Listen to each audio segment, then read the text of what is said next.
We are back with a new fanfic. Which is what if Naruto was banished with Kurama and built Neo Uzushiogakure with Hinata as the first queen. Part 2. And if you enjoy this fanfic then please press the like button and subscribe to my channel for more fanfic like this. And now let's start the fanfic. What? He shouted. The original Naruto was going through the corridor he chosen as discreetly as possible. He soon reached a wooden door in a large hallway along his path. He slowly opened the door, and peeked inside. He looked around to see nothing, but rows of tubes inside with no one in sight. Naruto slowly went in as he looked around and examined to see the tubes were filled with what looked like deformed human fish-like hybrids. As he was about to touch a tube, the floor below gave out, revealing a trapdoor. Naruto had little time to react as he fell down the trapdoor. Elsewhere, Ari and Ultir were being surrounded by several deformed humans. "Hey, Ari, can you feel it?" Ultir asked. Ari's eyes narrowed as she let out a low growl. Yeah, these people have a corrupted version of senjutsu in their bodies. The worst part is that it's not in balance with their chakra and has caused them to go completely insane. Let's not forget those missing islanders that have been turned into those fish monsters. These guys however also have senjutsu implanted in them and have turned in mindless monsters. Meaning the only way to put them out of their misery is to kill them. Ari nodded. Yeah. Suddenly Ari felt Naruto trying to contact her through their connection. "Ari, can you hear me?" "What's wrong, Kit?" "I found the prisoners and I'm taking them out of the island." "Have you relayed this message to your original?" "He should be aware." "Okay, there's something you should know. Some of these prisoners belong to clans. 2 of which I think are able to use magic, and there are some girls that belong to the Uzumaki clan." "What?" Ari shouted out loud, surprising Ultir and the rest. Ari dodged a surprised attack due to her distraction and quickly cut off the poor bastard's head off his body. "Yeah, I was just as surprised. I'm taking them all out, along with another guy the first found from Kiri." "Okay, good luck, Naruto-kun. Please be careful, I promise, Ari-chan." Ari cut the link as she focused on the enemy in front of her. "What's up?" a curious Ultir asked. "Naruto's clones found the prisoners and is getting them out." Ari responded. Ultir blinked in confusion. Why the freak out? He found 3 clans also being held prisoner. 2 of the clans he believes are magic users, and there are some girls from the Uzumaki clan. "Are you serious?" Ultir shouted in shock. She did not think they'll meet any clans that use magic so soon. Then again, Naruto-kun seems to have kami-blessed luck when it involves stuff like this. "Yeah, I was just as surprised. But we need to focus on our current issue." Ultir nodded. "Right," she said as the C duo continued the vicious beatdown on the mindless monsters. "So your name is Suigetsu, and you want to resurrect the 7 swordsmen of the mist and be their new leader?" Naruto inquired. "Right," Suigetsu answered. "And, you want to find Zabuza's blade, since he was your senpai, and it was meant to be passed to you if he stayed in Kiri." "Right, again, and do tell me, how do you plan to do all this with Kiri still in a civil war?" Suigetsu shrugged his shoulders. "Hey, I never said it would be easy. But where's the fun of just finding them? That makes getting the blades more fun." Naruto was in deep thought. If he got Suigetsu to join him, he could get some info on Kiri. It could be outdated, but any info from a swordsman of the mist could be very valuable. The question was how to get him to agree. He knew of only one way of getting him to join, but he really was not a fan of the idea. But it was the only idea he had to convince him to join his cause, and this would speed his plans to honor Zabuza and Haku. "What if I were to tell you I could give you one of the blades? Specifically, Zabuza's blade," Naruto finally said. Suigetsu blinked in his tank. "What? I can get you the blade, but I require something from you." "What do you want?" Suigetsu asked with a suspicious tone. The last thing he wanted was to become someone else's lab rat. "Nothing much for now, but we'll talk later." Suigetsu thought about this. If he was being serious, then this could be his first steps to bringing back the 7 swordsmen. But how did he know if he could trust this guy? "How do I know you're not pulling my leg? Zabuza's blade was used as his grave marker and I know exactly where it is." Suigetsu couldn't see Naruto's eyes, but his body language and tone told him he was not lying. "Well, going with him is better than staying here. Get me out and get me the sword and we'll talk," he said. Naruto nodded. "Right," Naruto said before smashing the tube and freeing Suigetsu. "At least you got boxers on." Naruto commented on the former imprisoned teen's appearance. Suigetsu snorted. "That was my only luck being stuck there. Let's get out of here." "Don't have to tell me twice." "Who are you?" Sona asked for the 100th time. "This is not the time or place for this conversation. So would you please just get on the seals?" Naruto said impatiently. While Naruto could transport SAML groups of people, large groups like this caused him to use seals to help him. Thankfully he left a teleportation seals outside the cave in case of anything. Why should we trust you? Rainer said. Naruto was getting impatient. Are you kidding me? Would you rather become breeding for that bastard, Amachi? Watch you tone, asshole. You know nothing of what we have suffered. Do you know who you're talking to? Sona said in an arrogant tone. Sona was then bombarded by a strong ki that caused everyone to buckle to their knees. They looked to see the looming body of Naruto looking down at them as lighting danced around him. Even with mask on, they could tell he was pissed. Who the hell do you think you are? I go out of my way to save your asses and this is the thanks I get. Naruto was seriously getting tired of having to deal with people like this. He understood they've gone through shit, but did they really think that entitled them to say shit like that to him? Naruto would have said more if he was not insured by chains colored yellow and white. He turned his head to see two of the Uzumaki girls using their chains against him. Hey, don't yell at her, shouted Karen. Don't even think about moving. Those chains will hold you down, Hinoka said. Naruto just sighed in annoyance before he released his own, silver, chains that broke the ones binding him. This shocked the red-headed girls to the core. You have C chains. But that's impossible, Karen said. The only way you could have is if you are. Rika began as Naruto nodded. Yeah, I am an Uzumaki. I am half on my mother's side, he said. But why the black hair? Morgiana asked. It's a disguise to make sure no one will recognize me. So why are you here? Akano asked, trying to be considerate to their savior. It was the least she could do.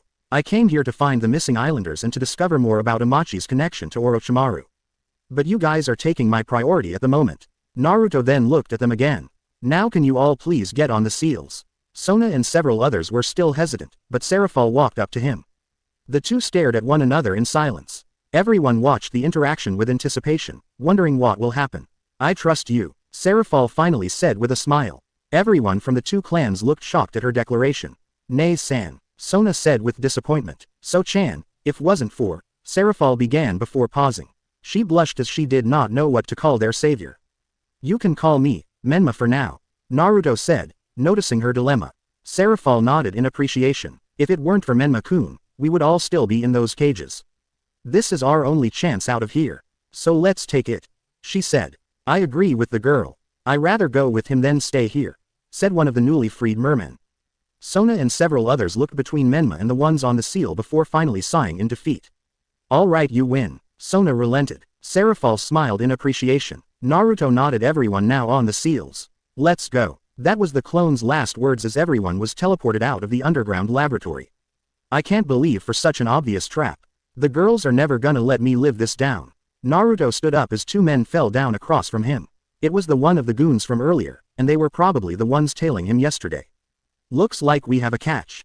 Too bad it's only one, but I guess we could share beating him to a pulp. Naruto glared as he flared his power, causing the two to falter a bit. If you are so sure, come at me. It will be the last thing you'll do, he warned darkly. The two shivered before regaining their confidence. You got quite the arrogance there. Reminds me of the Uchiha. Naruto growled, arms stretched to grab hold of him, but Naruto jumped back. The other came behind, and grabbed his arm. Naruto felt a small bit of his chakra being absorbed before he kicked him away. Now I remember these two.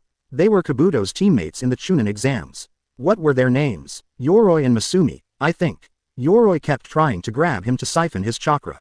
However, he was soon captured by the legs by Masumi, who gave a cocky grin. Yoroi then grabbed Naruto on his head and began to siphon off his chakra, but Naruto barely felt anything. What the hell? How much chakra do you have? An incredulous Yoroi asked. More than you could ever understand, he said. Naruto was soon enveloped in an electrical current. Raiden. Electrical pulse. The duo of idiots shouted in pain as they were sent flying from the force of the jutsu. Naruto then made several hand signs before he began charring lightning chakra to his hand. He then made a beeline for Yoroi. Chidori. Yoroi was dead the second after his chest was pierced by the Chidori. No, Yoroi, you bastard, I'll kill you. Naruto empowered his kunai and shuriken with wind chakra before throwing them. Shadow Shuriken Jutsu. Shadow Kunai Jutsu, Naruto shouted. Masumi managed to maneuver through some of the attacks, but still got cut by the rest of the kunai and shuriken. Masumi managed to get in front of Naruto as he wrapped himself around the masked teen, and began to squeeze. I'm gonna make your death slow and painful. Masumi growled. You've got one chance to let me go or die a very painful death. Naruto darkly said. Masumi released an obnoxious laugh. Ha, you must be really losing it to say that. Masumi mocked. Naruto soon began to collect wind chakra into his right hand. I warned you, Naruto whispered. Fuden. Wind scar, Naruto shouted. Several sharp blades of wind erupted from Naruto's right arm as they tore through Masumi's body. The man had little time to react as his limbs were cut off and then his entire body was sliced into bits and pieces. By the time the jutsu ended, all that was left of the man known as Masumi was a giant pool of blood with chunks of the man's body scattered along the floor. Nausea began to fill Naruto as he stared at the gruesome sight before him. The stench of the raw flesh and spilled blood caused him to go over the edge as he dropped to his knees, before rip the fox mask off as he vomited all over the floor. He continued to spill his guts for a few minutes before all that he could do was heave heavily as stayed on his hands and knees, shaking. Naruto could vaguely hear something. Naru. Too. It sounded like a voice. Naruto. Kun. Naruto was beginning to release someone was calling him.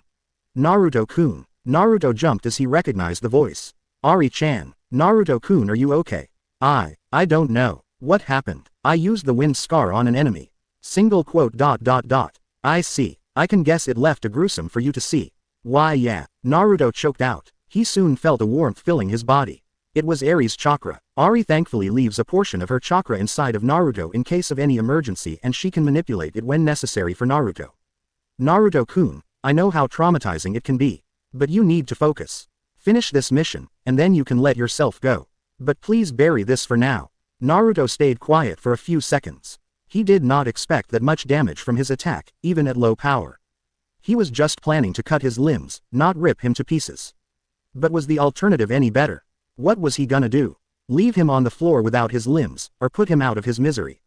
Regardless of what he did, the results would remain the same. I understand, Ari-chan. Okay. See you soon, Naruto-kun. Naruto then cut his connection with his partner. He needed to get up and save everyone else. Naruto sighed as he slowly stood up as he put his mask back on. He flinched as he looked down to see his right arm shaking. He frowned under his mask. He still did not have enough control over the wind scar, which caused unnecessary damage to his arm. Hopefully he regains feeling soon. Naruto then began to take out several explosive notes from his storage seals. There was some work to do. Hyuga and Hinata finally reached the end of their corridor. Finally I was getting tired of all this walking. Hyuga said, me too. Hinata replied, see anything? She asked, only two. One is Isaribi and the other looks like that Amachi fellow. The girls then busted the door down. Ah well, it seems we have some unwanted guests. Isaribi, be a good girl and take care of them. Why are you following this guy? He's just using you. Hinata shouted, hoping to get through to Isaribi, but she just shook her head. Like I told Menma, I have no choice. If I help him, he'll rid me of this curse. He won't cure you. He hasn't made a cure. He's just using you. Hyuga shouted, frustrated at this girl's stubbornness. She could give Naruto a run for his money. No, you're wrong, he promised. She insisted. Suddenly Ari and Ultir came from the door. About time, Hyuga said in an annoyed tone. Sorry we got preoccupied, Ultir teased. Oh, more guests. This should be. Amachi began before a boom. An explosion rocked the cave as the nearby wall collapsed and out from the dust came Naruto. Menma, sorry I'm late, had to take care of some annoying pests. Ah, so you're Menma, I was expecting someone more intimidating. Amachi mocked, I could say the same to you. Naruto retorted, give up, you're surrounded. Hinata warned. Amachi had the nerve to laugh. And why would I do that? I am close to my next scientific breakthrough. I can't stop now. Well then you and your research can go up in smoke. Akai. Naruto shouted. Explosions could be heard everywhere as the cave soon began to crumble around them. However, Amachi seemed undeterred at this development. Oh, good job, but it will take more than blowing this island to slow my research down. Looks like it's time to relocate. Come Isaribi. The two began to walk away. The team tried to stop them, but the ceiling above them soon collapsed, blocking them from following the duo. Let's go, we can catch up later. Ari said. The group nodded as they teleported out of the cave. Come one, we need to stop them, before they stop the next trading ship. And this time Amachi will die. Naruto growled. Hinata and Hyuga seemed concerned at Naruto's tone, while Ari used her mental link to soothe her vessel as much as possible. The team reunited with the freed prisoners. Naruto told them to head to the main island to reunite with their families and warn them about Amachi. Many protested as they wanted to fight, but Naruto said they have been through enough and to let them handle this. Before anyone could voice their displeasure, Naruto's team ventured off to take care of Amachi for good. They eventually reached the merchant ships with most of them having been destroyed and sinking into the ocean. Amachi was pleased with the progress until Naruto and his girls appeared before him. Amachi simply sighed in annoyance. You're a stubborn group, you know that, he said. This time, We will stop you for good. Naruto growled. You seem rather confident. Isaribi in her Kaima form jumped out of the water and got between the two sides. Well then, before we begin, let me bring in a special guest. Amachi said with a sinister smile. Amachi then brought out a seal and opened to reveal a seal. Kai. Out of the smoke came a tall orange-haired teen in chains. Ladies and gentlemen, allow me to introduce you to Jugo. The origin of the curse mark of Orochimaru. Origin of the curse mark. Everyone muttered in confusion. You see, Jugo comes from a clan that is able to naturally absorb natural energy into their bodies through their skin. However, it seems they easily susceptible to becoming rampaging beasts. Everyone's eyes widened, while Aries and Ultiers narrowed. Orochimaru was fascinated by this and studied Jugo and using his own knowledge of senjutsu to create the curse mark of today. I'm sure you noticed some of the failed experiments in the labs. They lost any sense of logic. They were nothing more than insane beasts. Ultier said. Amachi just waved her off. Science requires some sacrifice to advance. Naruto let loose a burst of Ki and chakra. Enough. You have spoken enough for one lifetime. Naruto snarled. Indeed, the time for talk is over. Jugo. The restraints on the teen were released. He looked up at the group with a maniacal grin. Kill them all, Amachi said as Jugo began to laugh like a maniac. Ha ha ha ha, I hope you bastards are ready to die. Jugo maniacally screamed as his arms soon began to morph into a monstrous form with axes on the sides. Ari and I will handle Jugo. Hinata and Tayuya will handle Isaribi. Menma, take care of Amachi. Ultier told everyone. With pleasure, Naruto said as everyone split off for their battles, leaving only Amachi and Naruto. Well, it seems it's just you and me now, Menma. Not for long, Naruto growled. Amachi just laughed as he took out 2 syringes. Allow me to show you the achievement of have I made with my own body. Amachi then stabs himself with the syringes as the liquids entered his body. Amachi soon starts to convulse as his began to grow and his muscles began bulging. His skin became white and gray, his hands and feet became claws, a fin grew on his back, his teeth become sharp and serrated, his eyeballs became jet black. By the end of the transformation he looked like a 10 feet tall bipedal shark. Think of King Shark from the CW's Flash. Feast your eyes on the fusion of my Kamiya project and Orochimaru's curse mark. Naruto just looked annoyed. Why am I always facing people with a shark motif? First Zabuza, then Kisame, and now this guy. Did I piss off some fish god in another life? Ready to die. Naruto expelled some electricity. You first.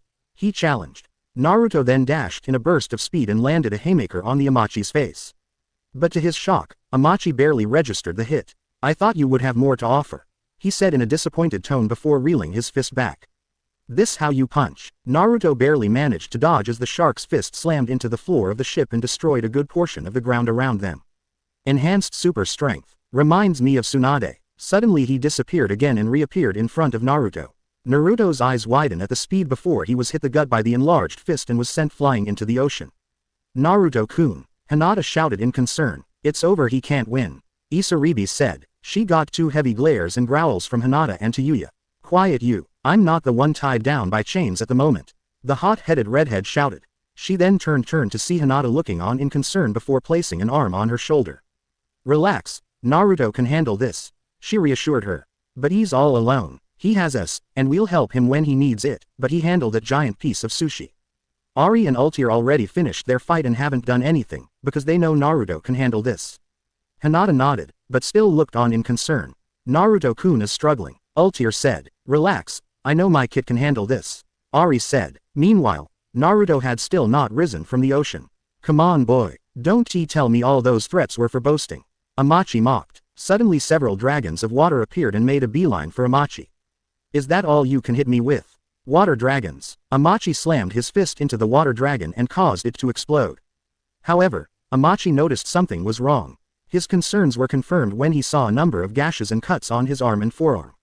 What the hell? He was cut from his musing when another, much bigger water dragon slammed into his chest.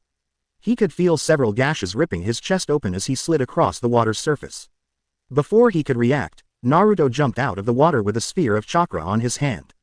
Rasengan. The sphere was slammed into Amachi's chest as he was sent even further back as he sank into the ocean in a giant boom as the water rose into the sky. Naruto continued to wait to see if that finished the battle. However, that went out the window as he heard some chuckling as Amachi appeared on his feet again. I must say I underestimated you. That attack was quite damaging. If it weren't for my transformation I would be dead. Naruto narrowed his eyes at the transformed scientist. How are you still standing? No transformation could be that powerful. You forget I used young Jugo's DNA in this transformation along with some of those Uzumaki girls. Their DNA came an incredible life force and an amazing healing factor. I can heal from any injury, so unless you got something that can disintegrate me, you have no chance. Naruto released an inhuman growl from his throat at that. This is the first time I actually hate my genes. I am going to kill this bastard for using my clan for his sick experiments. Naruto snarled in his head. Shall we continue? Amachi mocked before going through some hand signs. Sweden. Water gun. Raiden. Zaker. The two attacks of water and lightning collided, causing an explosion in their arena. The two stared at one another, waiting for the other to make the next move. Just be honest, you had no intention of curing Isaribi and the others. You were just using them until they solved their purpose before you got rid of them. Don't deny it, since I got it from one of the guards. Amachi just scoffed. So what if I was going to throw them away? They were tools, and like any tool, when they are no longer useful, you throw them away and get a new one. Besides, Isaribi was just so pathetic. I had no intention of healing her or the others. I made up that little lie to her about a cure, and she's on her hands and knees begging me for it.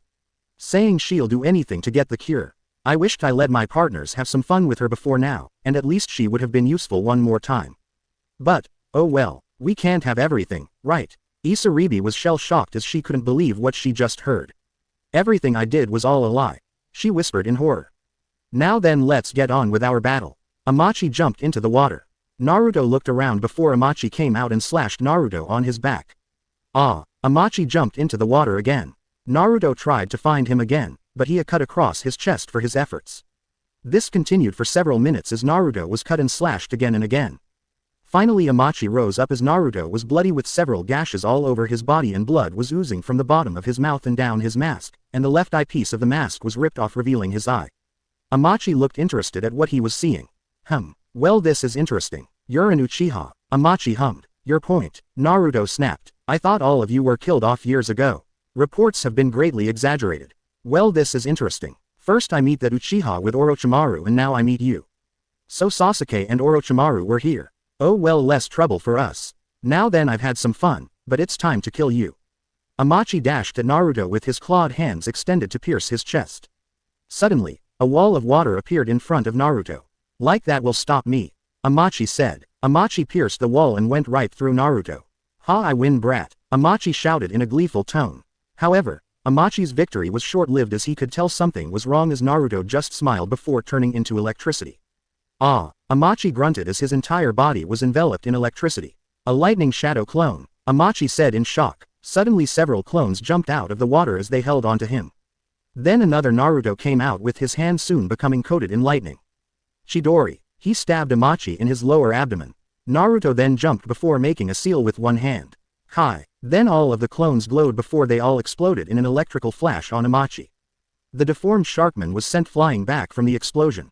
As Amachi tried to stand as his skin was swizzling from the burns he received from the electrical explosion. He looked up to see Naruto with most of his wounds gone.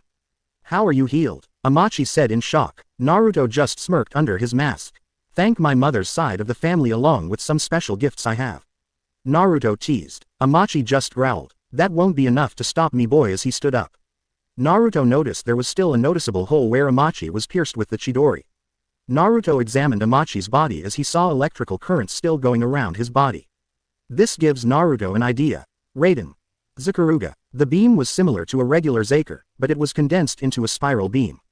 Amachi just laughed. That attack won't work. Sweden. Water gun. The two attacks collided, but to the shock of Amachi, the Zakuruga pierced through the water attack and landed a direct hit on him. In the exact location where he was hit by the Chidori that was still open.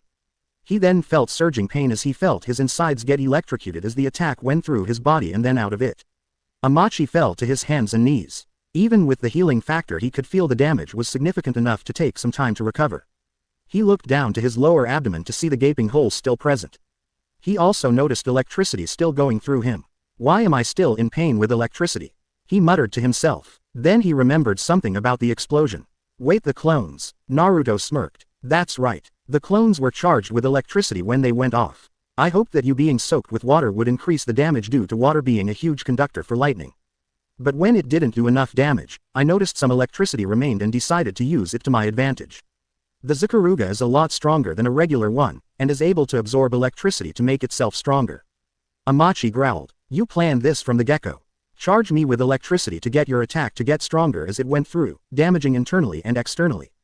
Amachi accused. Naruto just looked amused. Maybe. Now give up, or you can resist and I kill you. Please choose resistance. Naruto growled. Amachi growled back in defiance. Like I will lose you.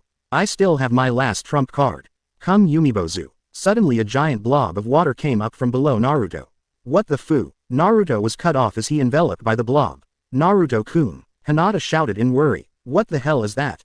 Hyuga asked in disgust at the creature. Behold my loyal servant, the Yumibozu. A water demon I discovered years ago that obeys all my commands. With him in the seas and this body I will be invincible. I will be king of the seas. Suddenly parts of Yumibozu began to be frozen in ice. What the hell? Suddenly chains grabbed Amachi by the wrist and ankles. Suddenly Sona and Serafal appeared around Yumibozu with Karen and Hinoka holding Amachi in place. Morgiana and Rika appeared by Hinata and Hyuga. Then Suigetsu appeared out of the water and stabbed him with a sword he found in one of his opened wound. Amachi coughed up some blood. What are all of you doing here? Hinata asked. We came to help. Rika responded. You ungrateful brats. We were on the threshold of a scientific breakthrough and this is how you repay me. Amachi asked in rage. Suigetsu scoffed. Screw you doc. You just saw us as lab rats. And it's time to pay. Suddenly an explosion of power got their attention. Yumibozu. Amachi shouted in horror. Naruto appeared in his dragon form. His body was covered in a black and blue aura as scales covered the visible parts of his body, but no wings appeared like before. Serafal and the others that had arrived were shocked at the transformation. He's using it again, Ultier said. Hopefully he'll end this. Ari said. Suigetsu. Karen, Hinoka Lita Hima go. This is my fight to finish. Naruto said in a distorted voice. The others were a bit concerned with Naruto and what he was asking of them. You sure man? Suigetsu asked. Menma, we have him where want him. We can take him together. Karen said, but Naruto shook his head. Don't worry I'll end this. He said. The three looked at one another before reluctantly moving away from Amachi. The moment the chains were gone Naruto disappeared in a burst of speed before appearing in front of Amachi, and delivered a devastating haymaker to his fish face, and continued to do so for several minutes until Amachi had enough. I will not let end like this. He roared defiantly. The two began trading blows back and forth, but Naruto had the advantage. Naruto delivered a harsh fist to his gaping abdomen that made Amachi roar in agony. He clasped his arms and slammed them on Naruto's head and the top part of mask broke off as blood spurted out of his head, and part of his hair turned blonde. Naruto staggered from the blow as Amachi was about to attack again, but Naruto caught both of his arms. Then Naruto looked at him with inhuman snarl on his face. Then the half-masked teen used an incredible amount of his chakra into his arms, and began to pull Untila. Snap, squish. He ripped the arms right out of the arm sockets. Amachi wailed in pain as blood spewed from his body like crimson geysers. Everyone was left stunned at Naruto's brutality. Damn, Naruto is brutal, Hyuga said. He must still be pissed at what Amachi has done. Hinata explained. Damn, that is hot, Ari purred. Yeah it is, Ultier said. Naruto then coated his left arm in wind chakra. Fuden. Wind scar. Amachi's chest was ripped open even more. Blood oozed out like a waterfall and several organ and pieces of muscles and tissues were falling out. Naruto decided to end this for good as he began to concentrate his chakra swirled into his right arm. He was forming a Rasengan, but was pouring more chakra than normal. Soon a Rasengan the size of a basketball was in his hand. That's a big Rasengan, Hyuga muttered in awe. This is the end. Odama Rasengan. The attack slammed into Amachi and there was a flash before the mad scientist's body was ripped to pieces in violent explosion of blood, guts, and gore. Naruto was breathing heavily from the large amount of chakra he wasted, and the damage taken in the fight. Darkness soon began to settle in as his senses were shutting down. The last thing he could hear as he was losing consciousness were the shouts of people calling his name. Still got a lot to learn Hikari. Yami Naruto said. What do you want? Naruto wearily asked. Just to say congratulations. Those were some amazing kills. Yami complimented. Ruthless, painful, and sadistic. I knew you had it in you. I did what was necessary. Naruto retorted. Keep telling yourself that. You know deep down you hated them. You wanted to kill them. You enjoyed killing them. You loved it. Just like you wished you could do the same to all those bastards in Konoha. Yami then gave Naruto a demonic smile. I know you all too well, Hikari. He said. Are we done? Naruto asked in exasperation. Yami just sighed at Hikari's stubbornness. If you want it to end, you could fight me. No, at least not yet. You can't wait forever. Maybe, but today is not that day. Whatever you say, Hikari. Naruto's world became black again. Naruto woke up to find himself on a small mattress. He looked to see all the girls around talking with one another. Hey everyone. He said softly as all the girls turned to see him awake. Naruto grunted in pain as they all jumped on top of him to glomp him in a hug. Naruto-kun, Hinata said in joy before smacking Naruto on the chest. Don't scare us like that again. Naruto nodded. What happened while I was out? Everyone is celebrating and rejoicing at the return of the missing villagers. Everyone even apologized to Isaribi for blaming her, although she keeping her distance and staying with the others. Naruto looked at Ultir. Did you confirm? Ultir nodded. Yeah, you were right, they do use magic. Naruto began rising out of the bed despite the protest of the girls until he was leaning on the wall to stand. Let's go talk to them, he said. The girls were going to deny this, but knew how stubborn he can be, and decided to help him stand as they went to find everyone in the living room talking. Suigetsu was the first to notice them. Looks who's up. Nice to see you up, boss man. Suigetsu said with a smirk. Naruto smirked back. Likewise, Suigetsu. Well, who are you really? Seraphol asked. Naruto sat down on one of the available couches. My real name is Naruto Uzumaki Namikaze. Everyone's eyes widen in shock. Wait, you're related to the Yondaime Hokage? An incredulous Sona asked. Naruto nodded. He's my father. That got everyone's jaw to drop onto the floor. Damn, Suigetsu summed up. Wait, what are you doing here? Why aren't you in Konoha? Akeno asked in confusion. They were surprised to see the faces of their saviors darken in rage. Well, it went something like this. Naruto began before explaining how he was banished for the mission to bring back their renegade teammate and for being a Jinchuriki. Everyone was left shocked and disgusted by Konoha's actions. The Uzumaki girls were especially pissed off by how their brethren was treated. Damn, that's some bullshit, Suigetsu said. Naruto nodded. Indeed, which comes to my proposal. This got the clan's attention. Which is? Seraphol asked. Join me and become part of my village. The new Uzushiogakure, he said. The Uzumaki girls were shocked to hear that he wanted to bring back their ancestral home. Your clans would be adopted into the clan and can become part of Uzu as their royal pillars along with any other clan we can convince to join us, and Suigetsu here can create his swordsman group in Kiri or in Uzu if he wishes once he gets all the swords. Everyone was in deep thought. This could be a new beginning for all of them, especially for some of the villagers that were still transformed. They were being offered to become part of something new. Something great. I'm in. You seem to be a gaggle of fun. Suigetsu said. I will join as well. I would like a fresh start. Isaribi said as several other merpeople nodded. You have our support automatically with you bringing back Uzu. Hinoka said as the other Uzumaki girls nodded. Leviathan, Citri, Naruto asked as he looked at the remaining two groups. Seraphol then walked up to Naruto before stretching her hand out. She smiled. We will join you as well, she said. Naruto smiled in return as she shook her hand. It seems the first clans to join have arrived and more to arrive soon. Naruto sighed as he laid on the grass as he gazed up at the morning sky. Now I see why Shikamaru enjoyed doing this so much. It had been around a few months since the new additions were made to his family, and everything was going well all things considered. Most of the new arrivals adapted rather quickly to their new environment.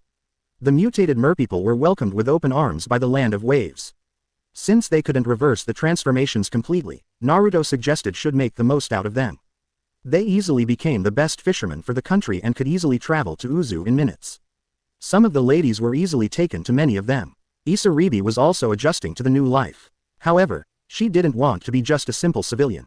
She wanted to use her abilities to help her new friends. This led to her decision of asking everyone if she could be trained to be a shinobi. The other accepted her and Suigetsu along with open arms in the training. Now Suigetsu was a bit odd case to deal. The first thing he did when arriving at Wave was asking Naruto where Zabuza's grave was. Naruto knew he had to uphold his end of the agreement and took him to the grave site. It was highly amusing to see Suigetsu's gobsmacked face when he laid eyes on the sword. I guess he still believed Naruto would backstab him, which in hindsight, Naruto could hardly fault him for not believing him. The biggest surprise for Naruto was that Suigetsu did not immediately run and take the sword from the grave. Instead, he walked over and slowly took the blade before chanting a few words. Before sheathing the sword and walking back with Naruto, it was the final chant, a way of passing the torch from one swordsman to another. Then there was Jugo. Oh boy, Jugo was a hassle, but not through any fault of his own. Due to his clan's unique biology, he would go out into regular episodes of rage. Thankfully Ari and Ultir developed a seal to suppress this bloodline until they helped Jugo control those abilities without fear of going into a blind rage. Although they did give him the ability to switch the seals off when he is in combat. Naruto and his fellow Uzumaki sisters that had the chain ability learned to use them to restrain Hyuga until he calmed down from his psychotic episodes of rage. Naruto had to smile when he thought about his fellow Uzumaki sisters. Karen was originally from Kusugakure and actually participated in the Chunin exams at the same Naruto and Hinata were. When asked why she didn't proceed, she explained that her team got killed in the Forest of Death and she would have joined them if Sasuke hadn't saved her. This started a small infatuation with the boy, but that died after hearing what he did to her family. She then explained how a few months after that her village was attacked and she was kidnapped. She later found out that the one that orchestrated the kidnapping was Orochimaru, and then she was sent off to that lab with Amachi. Lisbeth had a similar backstory, except she lived with her mother in Hotwater Country. Although she never knew her father, her mother explained that he was not an Uzumaki, thus the pinkish hair, and where her skills with weapon forging and blacksmith came from. One day her home was invaded and that was the last she saw of her mother. Hinoka explained she was an orphan and did not know much of her parents. They did leave her with some journals that explained her heritage and the legacy she has to uphold. She was working with some scientists to create the ultimate summoning beast, but the beast went berserk and destroyed the entire lab. The last thing she saw before blacking out was debris collapsing on her. When she awoke she was caged by that bastard Amachi. Then came the Leviathan and Cetri clans. Those two had the most difficult time adjusting to everything. Not because they weren't welcomed. The people of Nami welcomed all the newcomers with open arms. The problem was that many were still not very open to everyone due to the time they spent imprisoned. The most guarded were mostly the Cetri clan, especially Sona, as she still had trouble trusting Naruto. Although thankfully her sister was more than willing to be the intermediate to bring peaceful discussions. Naruto was very much considered making her head of foreign affairs since she seemed to thrive in the environment. Seraphal giggled and said she'll do anything for her savior. That was another thing Naruto noticed. The Leviathan clan were gigantic perverts, flirts. Seraphal, Akeno, and Rainer would flirt and tease him on a constant and regular basis every time he passes by one of them. Hell, they would go out of the way to sneak a peek at his body, and sometimes try to cup a feel somewhere. Hell, they somehow convinced Hinata and the others to help them. Needless to say, it left him twitchy for several days. However, Naruto noticed that Seraphal was a lot more upfront with her flirting and seemed more clingy to him compared to the other girls. Hinata told Naruto that she may have gained a crush on him. Naruto said that this could have been hero worship. Hinata retorted that there was a spark of genuine affection for him, but Naruto wasn't sure what to do, because he didn't want to risk both of them getting hurt. Hinata suggested that he could get to know her, and where this affection goes. Maybe she'll even become another harem sister, which caused both of them to blush red. The Leviathan clan consisted of Seraphal, Akeno, Rainer, Baraquile, Shuri, Danasik, Mittite, and Kalawarner. While the Cetri clan consisted of Sona, Momo, Tsubaki, Roswise, Saji. Naruto was confused by how Seraphal and Sona were sisters, but part of different clans. Seraphal explained they were half-sisters, having the same mother, but different fathers. However, that meant little to them as they acted like sisters. Although Seraphal tended to be rather clingy when it comes to Sona, much to the latter's embarrassment. They were a colorful group of people and Naruto could say he got along with everyone in both clans. Naruto sighed as he thought about the two biggest events that occurred these past few months. The first one was going to the village hidden under the stars and revealing a conspiracy being committed by the Hoshikage. Apparently, the village was founded based on a meteorite, the locals called a star, landed close to 100 years ago. It was through this meteorite that the village was built around. Later the shinobi of the village discovered that the meteorite emitted chakra-enhancing radiation and learned to harness it. It was the Shidaime Hoshikage that devised a training method that allowed his shinobi to absorb this radiation and gain supernatural levels of chakra. However, with this great power comes great risk. The Sandaime Hoshikage discovered that the chakra of the meteorite took too much of a toll on the user's body. Such overuse would cause the body to become corrupted and decay, which eventually would lead to the user's death. The Sandaime would ban the practice of the training, but he would later be assassinated by a power-hungry idiot by the name of Akahoshi. Akahoshi wanted the village to be recognized as one of the great villages along with the other 5 and reinstated the star training. The guy was a power-hungry creep, and Naruto had no complaints in kicking his and ending the star training for good, which involved Naruto blooming the thing up to Kingdom Come. It was rather satisfying. In the end, several shinobi were saved from being corrupted by the star training, a tyrant was taken down, and Uzu got a new ally supporting them. Next was going to the Land of Spring to meet up with Princess Kyuki. It was an interesting experience, to say the least. It was a fun reuniting with Kyuki and catching up with everything that's happened these past few months. Hyuga said that her country had been expanding its technology to encompass the entire country and not just near the capital. One showcase was expanding the railroad system so it passed through nearly every city within the country. This would decrease travel time of transporting goods between towns and increase their efficiency for trading. Hyuga and her top engineers were even thinking of allowing the trains to be used for domestic travels by the people, but there were some kinks to still work out on that project. The same can be said with the blimps that Spring had in inventory. Naruto was honestly by how far the land of Spring took their advancements. He still remembered how sore his legs felt from trying to outrun the damn train. So using them for transportation was an ingenious idea. Hyuga asked what is Naruto's plan regarding Konoha. Naruto explained that he'll leave Konoha alone for now. He did not have the resources yet to deal with that village, yet. Once Uzu has risen to power, that's when we'll deal with them directly. Koyuki asked Naruto what will happen if Konoha tries to get him back. Sooner or later, they may want to get their Jinchuriki back, something that disgusted Koyuki to no end. Naruto says he has a plan to keep Konoha off his trail for some time. After much talks, Naruto and the girls decided to relax for the time they had. Naruto was enjoying some time in the hot springs. That was until Ari and a few of the girls came out and joined. This got very bad for our blonde hero. Flashback. This feels nice. Naruto mused as he allowed himself to sink into the water. Naruto sighed in content. With how hectic things have, Naruto has not had a lot of time to rest and relax like this. I could get used to this, he said out loud. I agree, Naruto-kun. A smooth voice said. Naruto quickly turned and his face turned tomato red at what he was seeing. Standing a few feet from him were Ari, Hinata, and Seraphol. All of them without clothes with only a towel covering their modesty. What are you doing here? Naruto asked in a panicked tone. Ari merely gave a small grin of amusement. This is a co-ed bath, Naruto-kun. We thought you could use the company. That isn't a problem, right Naruto-kun? Hinata asked with a small blush. You wouldn't send us away, right? Naruto gulped as he saw the three girls give him those big puppy eyes with quivering lips. He knew that resistance was futile at that moment. No, of course not. You can come in and enjoy the bath as well, Naruto said in a nervous tone. Yay. The three girls cheered as they got into the water. Naruto stiffens as Ari gets right behind him. He could feel the warmth that was coming out of her body. I'm not bothering you, right, Naruto-kun? She asked. Naruto gulped. No, you could never bother me, Ari. He replied, but not daring to look back. However, if he did he would have seen the gleam in Ari's eyes as she gains a small, seductive smirk on her lips. I am so glad. It means we can enjoy each other's company, she purred. Naruto shivered as he felt her blow behind his ear. You like that? Naruto gulped as he nodded. Ari then got closer to his ear. Good. I hope you enjoy this, she whispered. Naruto slightly jumped as he felt her hands get rather close to his thighs. Ari? He asked in a nervous tone. She hummed in question. Yeah. Naruto tried to say something, but it came out as a garbled mess. Something wrong? She asked in a fake confused tone. No. Not exactly Buddha. Ari giggled at her vessel. Don't worry, I'll make sure you enjoy this. Naruto could feel her hands close to his delicate areas as he could feel himself heat up like an inferno. Naruto then felt two pairs of arms grab him. He turns to see Hinata and Seraphol looking at him with big puppy eyes with quivering pouts.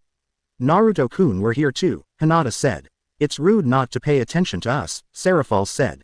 Don't worry, Naruto could make some clones to entertain everyone, Ari suggested. Naruto felt his entire body go red with Hinata getting cherry red with Seraphol getting a slight nosebleed. Really Naruto? Would you mind? Seraphol asked in an excited tone. Can I get one as well? Hinata asked with a twinkle of excitement in her eyes. Naruto was getting dizzy from the girls' antics as he heard another voice interrupt them. Is this an exclusive party or could anyone join? Everyone turned and Naruto felt his heart pick up the pace again. There stood Kyuki with her hair in a bun with only a towel covering her body. Nonsense. Of course, you can join. The more the merrier, right Hinata? Ari asked as she looked at the lavender-eyed girl. Hinata squeaked before nodding her head. That's right. I don't mind, Seraphol said. Kyuki smiled at the girls before looking at Naruto. Naruto's shore of CC course. Naruto stuttered out. Kyuki then got as she took a position in front of Naruto as she enjoyed the warm sensation from the waters. All Naruto could just stare at how prime her body was. No ounce of fat was on her, but she had a slim, but firm frame. Being an actress must help her keep in shape. Hyuga saw Naruto staring and smiled. So Naruto? She asked as Naruto did his best to look at her face and not her body. About you taking multiple Yvesa. Koyuki started as Naruto felt his heartbeat go up a few notches. Yes, he said nervously as Koyuki gave him a sly smile. I was wondering if I could join as well. Huh, he shouted. All the girls giggled in amusement. Is it shocking? You are seen as a hero in this country, not to mention it's thanks to you that my eyes were open. Plus I will need to conceive a child eventually. Who better to help me than the hero of these lands? Hyuga then got very close to Naruto, with Naruto getting a near-perfect view of her cleavage that was squished on his chest. So Naruto, will you help me produce an heir? That was the stimulation Naruto could take, as he promptly fainted as all the girls giggled in amusement again. All in all, he had a rather productive meeting in Spring Country. End of flashback. Naruto blushed at the memory before he shook his head as he sat up to calm himself down. He then took out something from his pockets. It was a familiar dark blue handle from his mission to the land of tea. The Raijin no Ken. Apparently, the locals from the country found it and decided to give it to Naruto as he was the one to defeat Aoi. Unfortunately, the thing was damaged, so it could not be used properly yet. So Naruto's new goal was to learn about the seals used to create this weapon to understand how it works and maybe get it to function again. Unfortunately, that was easier said than done. He had no idea how the Nadaime ever created this weapon, as there weren't many mentions of the weapon in the academy or in Konoha's historical records. Plus any mentions of its creation and design would probably be in the Senju compound in Konoha, but Naruto believes he can find a solution with the scrolls and notes from his parents and clan. Naruto. Someone called to him. Naruto turned to see Karen came rushing towards with a slightly panicked look. Karen, what wrong? Come quick. Suigetsu is being unreasonable and you're the only one he'll listen to. Naruto sighed as he got up and the two rushed back to Tezuna's house. Naruto finds Suigetsu arguing with Hinoka and Lisbeth while everyone else is trying to calm them down. I said I'm going and that's final. Suigetsu said. You idiot, you need to hear if Naruto will approve of this. Hinoka said in an aggravated tone. Exactly, so you would stop thinking with your damn sword and use your brain for once. Lisbeth said as Suigetsu glared at her. Stay out of this, Berry-chan. He retorted as Lisbeth growled at him. Why you? Enough, Naruto shouted as he got tired of the back and forth. Now what the hell is this about? It all started about an hour ago when we found 3 men drifting near the shores. We immediately took them to receive medical attention. Thankfully, none of their injuries were life-threatening. Naruto nodded. I see. Go on. Well, we find out that they are from the Katabami gold mines in the Land of Rivers. The Katabami mines are one of the greatest mines in the Land of River, and one of the richest sources of gold in all the elemental nations. However, about 6 months ago, some hooligans called the Kurosuke family appeared. They came under the disguise of providing protection before taking over the entirety of the mines. Anyone that was against them was buried alive or outright killed. Well, that's disturbing on numerous levels. But I am still not following why you're interested in this Suigetsu. Naruto asked as he turned to the white-haired swordsman. It's because of the guy leading this family. They said his name is Ryuga, one of the 7 swordsmen of the mist. Suigetsu said as Naruto nodded. So that's what this is about. But how are you so sure it's the same Ryuga? It's because they explained the weapons that Ryuga used. Twin slim, straight double-edged blades with upper curved blades near the tip on both blades and another pair near the base of the blades. That description matches the Kiba blades of Kiri. Naruto hummed in thought. Come on, please, this is a golden opportunity. Suigetsu pleaded. We could use this as leverage for negotiating with Kiri. Not to mention I could possibly get some info on Kisame from Ryuga. Not to mention, after hearing it, not helping these people would leave a bad taste in my mouth. Naruto said out loud. So, Suigetsu drawled out. Yes, Suigetsu, we'll go to the Land of Rivers. Yes, Suigetsu said as he pumped his fist into the air. Everyone else merely rolled their eyes at his antics. However, you're not going without a team. I'm going since you're vulnerable to electricity. We'll also need a sensor and a heavy hitter. Naruto said sternly before turning to Karen and Jugo.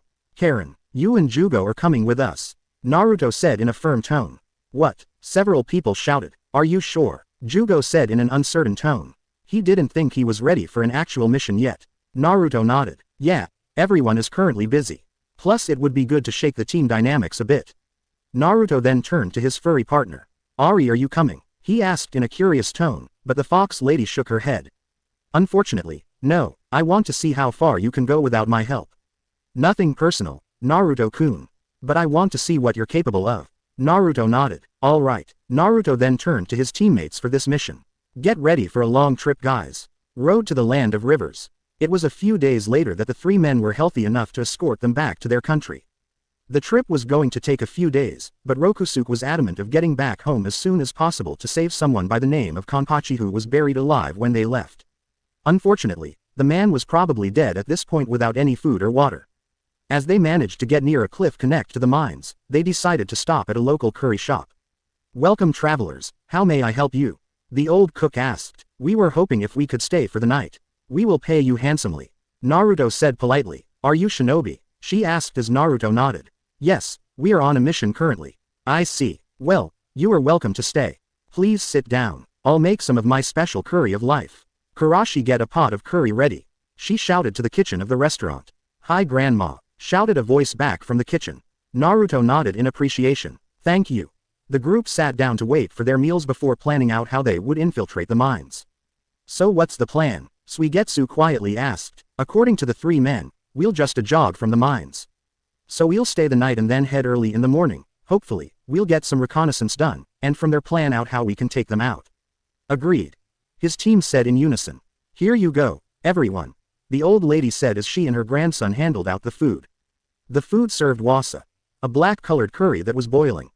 Everyone looked rather nervous, even the stoic Hyuga was sweating a bit. What exactly is this?" Naruto nervously asked. "I feel like I am going to die from this," Suigetsu said, which could actually be literal due to the biology of his body. "Or maybe something worse than death," Hyuga muttered. "It can't be that bad, right?" Karen said in a hopeful tone, although she was not being very convincing with her voice shaking. "Well, here goes nothing," Naruto said as he took a spoonful and swallowed with the rest doing the same.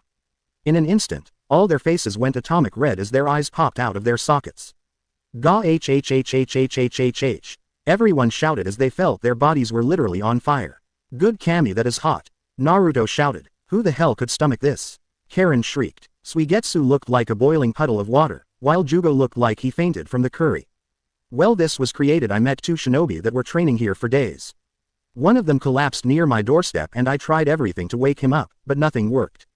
That was until my grandson Kurashi and I managed to create a curry that no one could sleep on. Thus the curry of life was born," Kurashi explained as he came out of the kitchen. "Who are these Konoha shinobi?" Naruto asked in a curious tone, although he had a sneaking suspicion of who Kurashi was talking about. Kurashi smiled. "Rock Lee and Maida Guy." Naruto's sweat dropped at this. "Yep, it would be those two that could stomach this. Geez, those two definitely have stomachs made of steel." Suigetsu groaned as he finally regained some semblance of consciousness. Everyone nodded as Jugo awoke from his heat-induced coma. "Agreed," he muttered. "Everyone, Rokusuke is gone," one of the civilians shouted as his burst into Naruto's room. "What?" Karen and Suigetsu shouted in annoyance and shock. "He's probably gone into the town by now," explained the other civilian as Naruto growled in annoyance. "That idiot, let's go," he shouted as everyone ran out of the curry shop and headed straight to the mines. "Graveyard near the mines. Hold on Kanpachi, I'll get you out," Rokusuke muttered as continued to dig to reach the coffin that held his friend. "Is that so?" a voice suddenly said from behind him. Rokusuke jumped as he turned to see a cloaked man a few feet from him. He finally regained his bearings as there were several men around him. "Ah," he shouted as he tried to back up, only to realize as he looked around that he was completely surrounded. "Looks like we're gonna have another funeral," said the lead cloaked man, Ryga. "So that's the mine, huh?" Naruto said as he looked down to several of the townspeople have to move several bags or carts of stones that contained the material for the gold. "I can't wait to get my hands on Ryga," an eager Suigetsu said. Naruto tapped his shoulder to keep him from jumping down and start slashing away like a maniac. "Patience. Karen, what do you sense?" "I can sense 6 chakra signatures. One is Rokusuke. The largest of the 6 has to be Ryga. Wait. I sense another signature with Ryga. It's a child," Karen began, before asking out loud in confusion. "Huh, never thought Ryga will have a kid," Suigetsu said in a stunned tone. "Where is the child exactly?" Naruto asked. "It looks like he's on Ryga's back, but the vision is blurry." "Maybe a genjutsu from Ryga or the child?" Jugo asked, but Karen shook her head. "I can't tell." Naruto mused to himself. "What's the plan, Naruto-kun?" Karen asked. "For now, let's observe the activities. There are plenty of followers that we may not be seeing.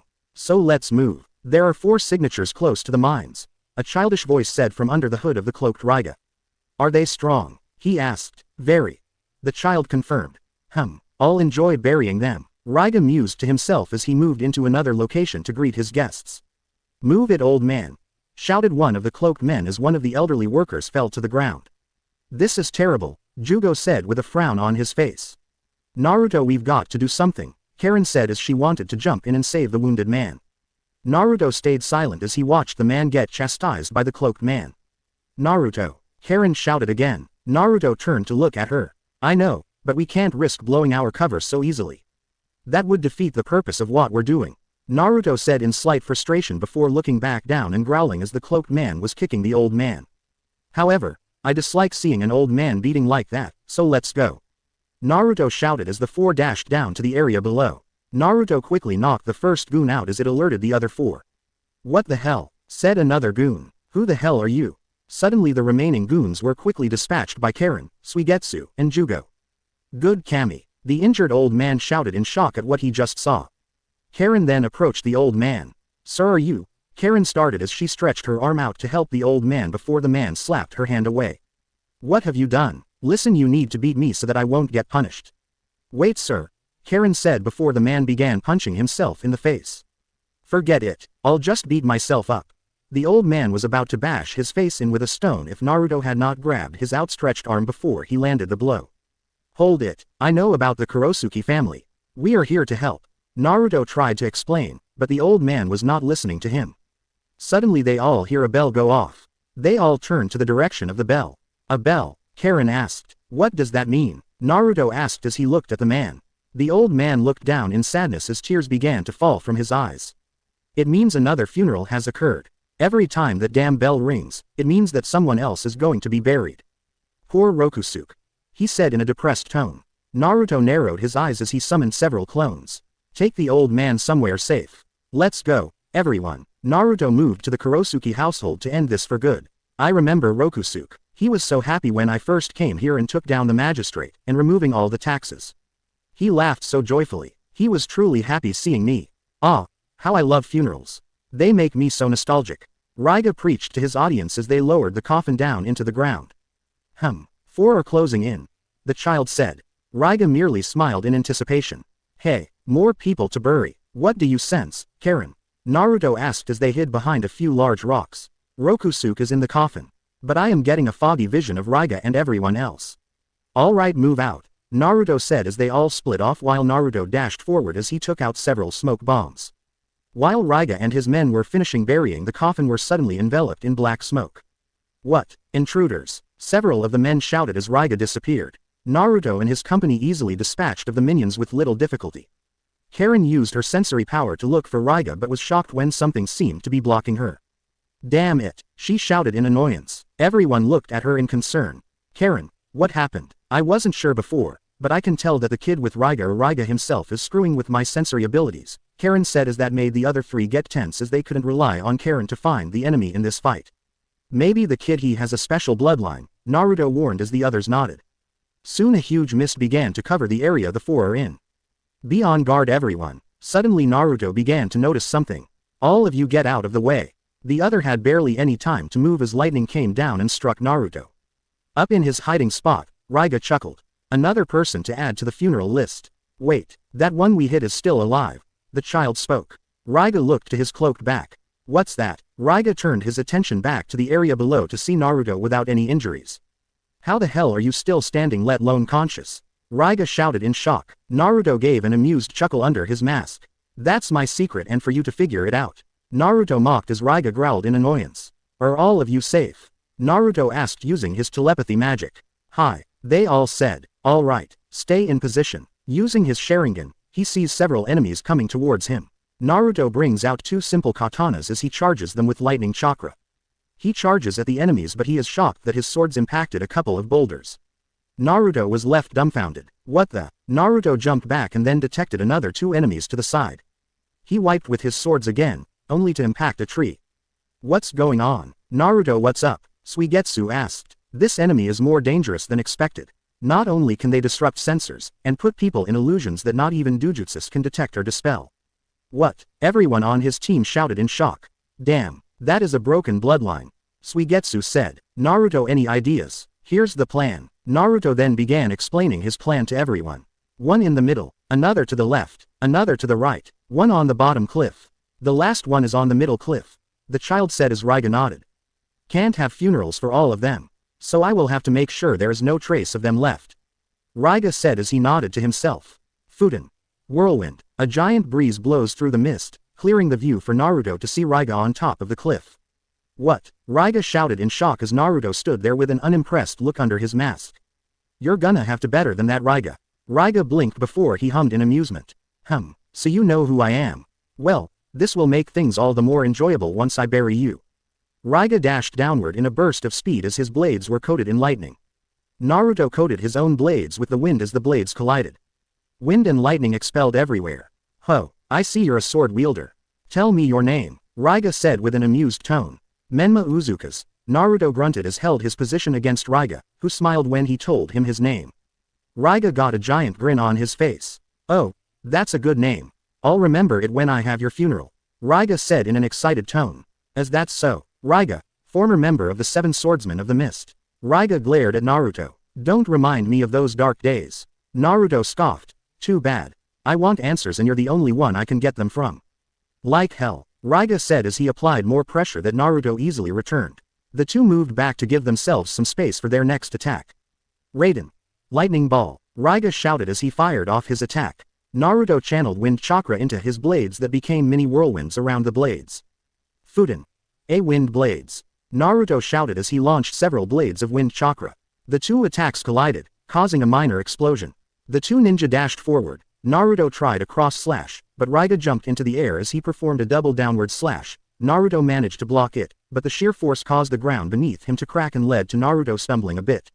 Ryuga used this opportunity to slam a roundhouse kick into the disguised blonde's gut, sending him tumbling on the ground. Naruto winced in pain as he got up. Thunder Funeral. Feast of Lightning. Ryuga shouted as a surge of lightning made a beeline for Naruto. Naruto having little time to react as he charged his blades with lightning chakra as he blocked the attack. A surge of electricity was expelled in various directions as Naruto struggled to hold off the attack. The force of the attack was slowly beginning to push him to the side of the cliff. The two continued to push at another. Something or someone had to give in. And something did. Naruto could hear something beginning to break like glass. He knew his blades would give out soon, so he needed to end this tug of war now. With one final roar of defiance, Naruto managed to finally push the attack back to Ryuga, but it resulted in his swords shattering. Ryuga managed to dodge the excess lightning bolts. Naruto clicked his tongue in annoyance as he looked down at his broken blades. Great, I have done jack shit to him, and I just lost my swords. Nice comeback, kid. Too bad it cost you blades. Ryuga complimented. Naruto glared at the rogue Kiri ninja. Oh, I have a backup. Naruto smoothly lied. Now, Naruto mentally shouted. Ryuga behind you. The child shouted. Ryuga had little time to react as Suigetsu appeared right behind him and performed an upward slash that ripped apart Ryuga's cloak. A rather large bag that was on Ryuga's back went flying in the opposite direction. Ryuga, the child in the voice shouted. Ramaru. Ryuga screamed in shock. Karen, get that kid out of the battlefield now. Naruto mentally commanded. Roger. Karen confirmed. Ryuga then glared at the two. You're gonna pay for that, he growled. It's been a while, Ryuga. Remember me, Suigetsu said as he rested his sword on his shoulder. Ryuga blinked as he recognized the white-haired swordsman. Suigetsu. Still, the same brat as I remember. Ryuga mocked. Suigetsu did not take the bait as he merely scoffed. Whatever. Now, why don't you sit down and relax, so we can discuss? We got some questions for you. Have you seen Kisame lately? Ryuga snarled. I hate that name with a passion. Same with the upstart Zabuza. Ryuga growled out. Too bad. We're not leaving without answers, Naruto said as he joined Suigetsu. The three were about to face off when they felt a spike of chakra as they some unfamiliar voices shout. Duden. Mud Spear Fall. One voice shouted. Duden. Rock Avalanche. Another one shouted. Move. Naruto shouted as the last thing on his list of things to do, dying by mudslide, was not one of them. Ryuga and the two ran as they tried to escape the two jutsus. However, Ryuga was hit by a stray rock spear. Naruto quickly went to help him, but that left them no time to run as both were swallowed by the jutsus. Suigetsu barely escaped by the skin of his teeth. He looked around with wide eyes as he saw no trace of his boss. He knew Naruto would not die from something like this, but he still needs air to breathe, which he won't be able to do if he's buried under mud and rock. Naruto. Suigetsu shouted with no answer. He turned to see Karen running towards him. Karen, where is he? He demanded quickly. Karen wasted no time using her inner eye to look for the two missing ninjas. Her eyes opened when she found her targets. I see him. He's still alive, but he's buried under all that rock. Karen said. Tell me and Hyuga where he is so we can dig him out. Karen was about to speak when someone said, I don't think so. The two turned to see a small platoon of Iwa shinobi. The two glared at the man in front as Suigetsu got into an aggressive stance with his hand on his blade. What do you want? Suigetsu demanded. Simple. Control of these mines. With them, we'll have a foot in the land of fire. The two glared at the man as they knew what this is about. So this is some grand plan to invade Konoha. The Iwa ninja glared at Karen for reminding them of that village. Of course, Konoha embarrassed us with their yellow flash and we will finally have our revenge. Suigetsu raised an eyebrow. While he knew Iwa had some serious bad blood with the leaf after Naruto's dad turned the tide of the war, they never tried this directly to take land from Hino Kuni. The Sandaime Tsuchikage was senile and bloodthirsty, but not crazy. I don't recall the Sandaime being that eager for war. Even for revenge. What's his gain from this? Suigetsu asked. Whatever reaction he expected, it was not for all of them to start laughing. This put the two on edge. Is there something funny? Suigetsu said with an edge. The head ninja finally calmed down from the laughing before he looked at the two in amusement. Let's just say that our village is under new leadership. One that will bring us back to its former glory. Now hand over the kid. Don't lie. We have a censor too and they know Ryga had a kid that had a bloodline that could disrupt our sensory capabilities and had incredible genjutsu capabilities. Karen and Suigetsu tensed as they waited for an opportunity to call Jugo to raise some hell. Why should we? Karen asked on edge. He has a very unique and powerful bloodline.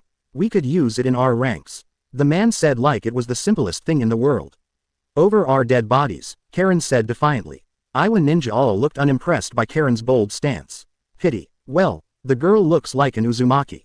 I'm sure our boss would love to get his hands on you. One of Iwa nin said with a lustful smile that made Karen's skin crawl. We're also searching for that Uzumaki that Konoha was stupid enough to banish. If we can get our hands on him, we can convince to join our cause in the destruction of Konoha and prove that Iwa is the supreme village in all of the elemental nations. Suigetsu and Karen simply stared at the group of nin in front of them. This guy is a complete whack job. The head shinobi then looked at the two with an impatient scowl on his face. Now hand over. The head Iwa ninja began to say, Buddha. Boom. What the hell? A pillar of chakra rose from the rubble and out came Naruto carrying an injured Ryga. Naruto looked at the group, with rage clear in his hidden Sharingan eyes. Prepare to die. Naruto snarled. Several of the Iwa nin were unnerved, but many were not the least bit intimidated. Let's see about that. One of the braver Iwa nin mocked. Naruto just viciously smirked under his mask. We'll see about that. Jugo. Out of nowhere, comes Jugo with his arm transformed with a maniacal grin on his face. Ha ha ha ha ha ha. Take this. Most of the nin managed to dodge, except for one unlucky bastard that was ripped in half. You bastard, shouted one of Rock Ninja, angry that one of his fellow comrades was killed.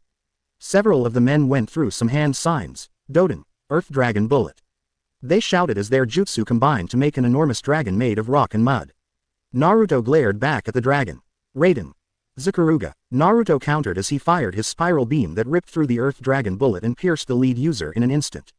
Damn it, these bastards aren't greenhorns, one man said before his head was blown off by Jugo in his transformed fist. We need to arg, one began to say before he decapitated by Suigetsu. Get the kid and the red-haired girl, shouted one of the remaining Iwa nin. Like hell, you will.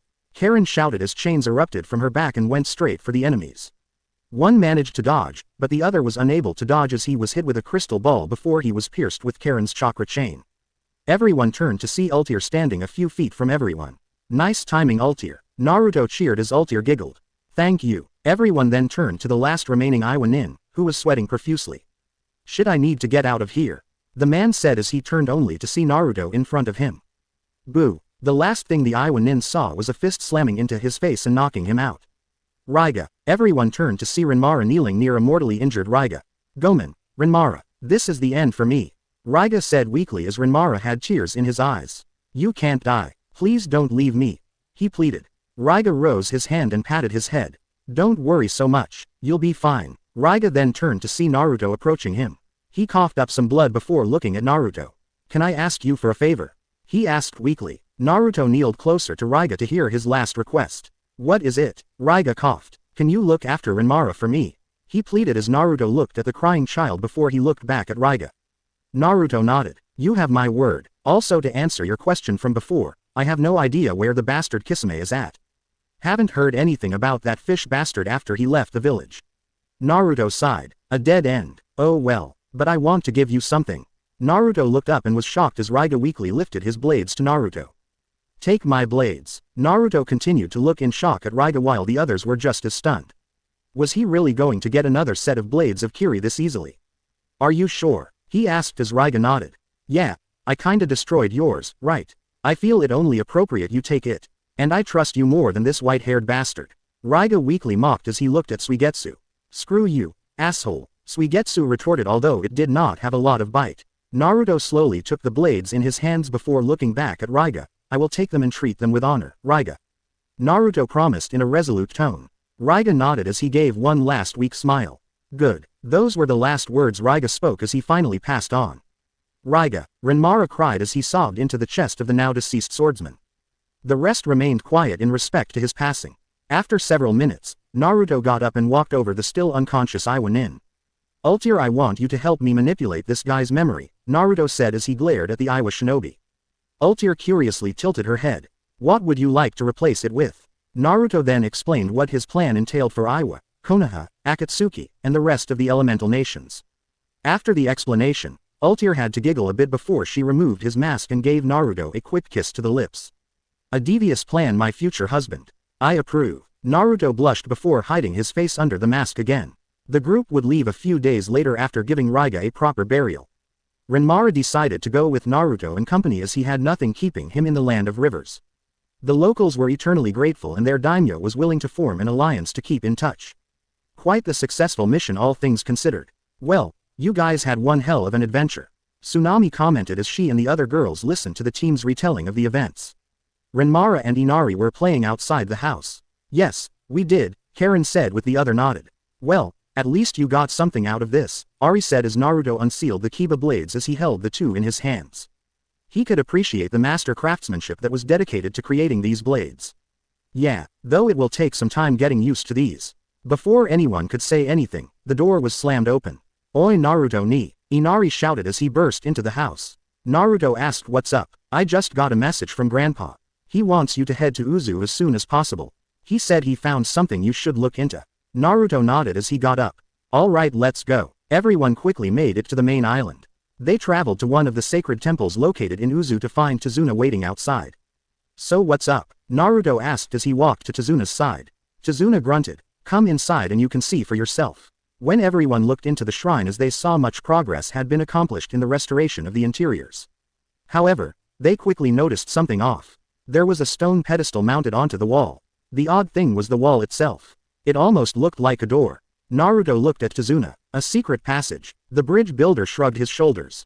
Yeah, that's what I and everyone else thought. We've tried going forward, but we couldn't get any further.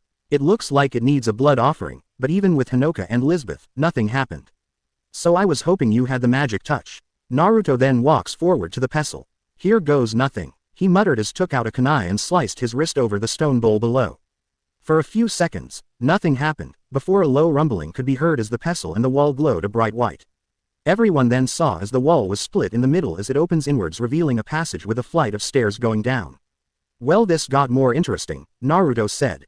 The group went down a flight of stairs. The passage was completely dark, but Ari provided some fire to light the way down. They continued down for a few minutes until they reached another door. Whatever is behind this must have been really important to go through all this trouble, Tazuna said as everyone else nodded. Everyone had to wonder what were the Uzumaki clan trying to hide down here. Naruto offered his blood again as the door opens to a rather large room that looks like some kind of sanctuary. There were 5 pedestals that were arranged in a pentagram, and each one had an item. The first was a broadsword with a blue handle with the curved yellow handguard. The blade had a platinum tint to it. The second looked similar as it was mainly blue and yellow with a silver blade. The third was a shiny gray blade with golden claws for a handguard. The one next to it looked like another broadsword with its primary color being blue and gold. For some reason, Naruto felt drawn to all the blades, but the biggest pull came from the last item. However, this one was not a sword, but a suit of armor. It was probably the most incredible suit of armor he had ever seen. It was pure white in color for the most part. The armor had several spikes coming out of the kneecap armor and the feet. The forearms had one spike coming out of the middle of the forearms. The helmet had a pale tan-colored mask with golden curved horns with 5 white horns coming out of the back of the helmet.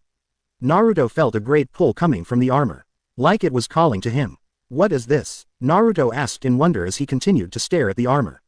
Suigetsu was drooling as he looked at the blades and armor. He had to hold them. He was about to walk up to the blades when he felt two pairs of arms pull him back. He looked to see Ari and Naruto holding him. What's up? Suigetsu asked, which caused Naruto to blink in confusion. Why did he stop Suigetsu?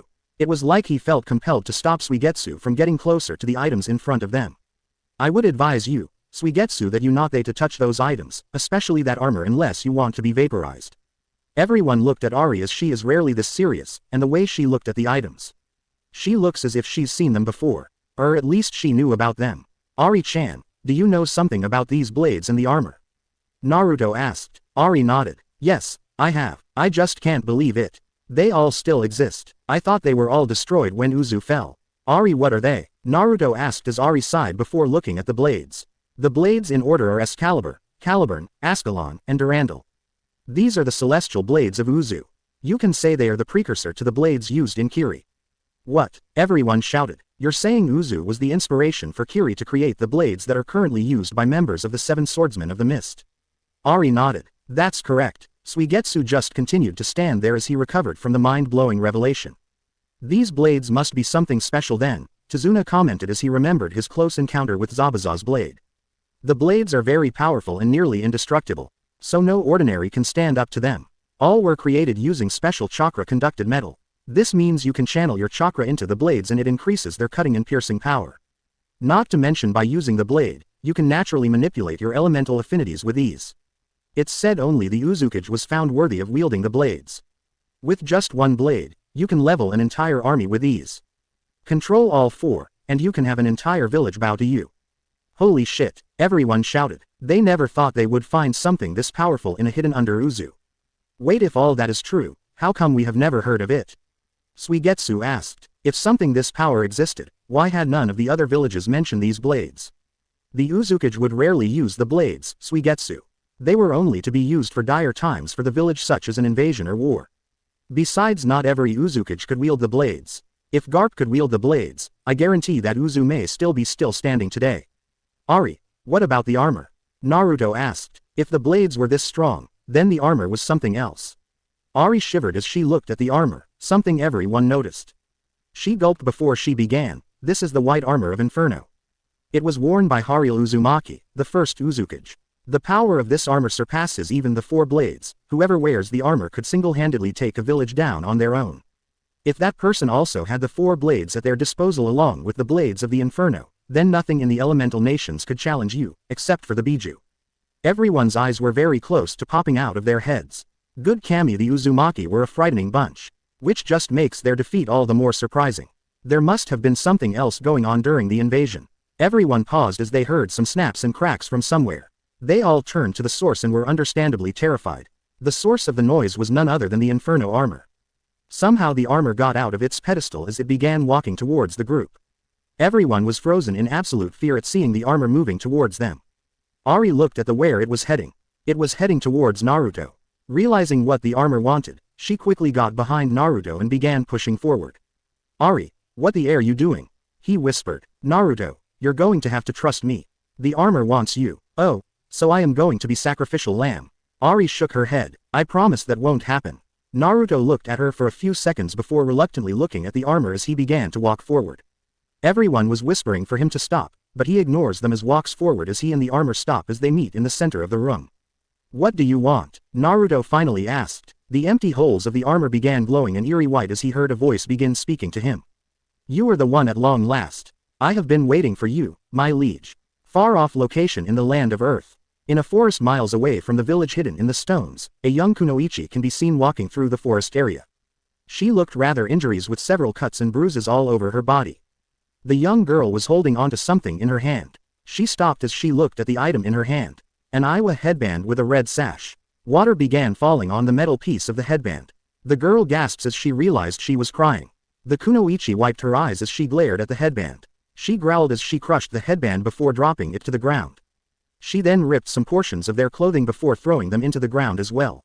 They can't find me if they think I'm dead, she said before she began walking deeper into the forest. I will make them pay for this.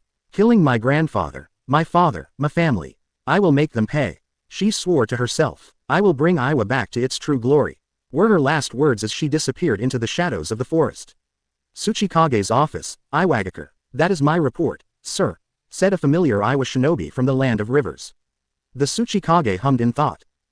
This is startling news. Contact Orochimaru. We need to inform him of the Kyuubi Jinchuriki's fate. The Tsuchikage said. Yes, sir, his secretary said as she left the room.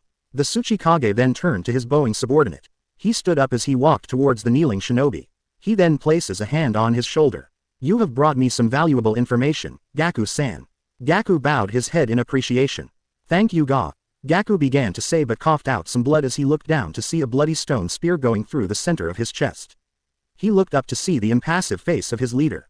WWY, he choked out. The Tsuchikage simply scoffed. While the information you have given me was useful, you still failed your mission to a group of unknown shinobi.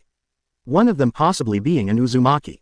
I told you and the rest before I have a zero tolerance for failure. The man said before ripping the stone spear out of Gaku's chest and slicing his head off. The Tsuchikage simply sighed before snapping his fingers as two Anbu appeared and took the corpse away.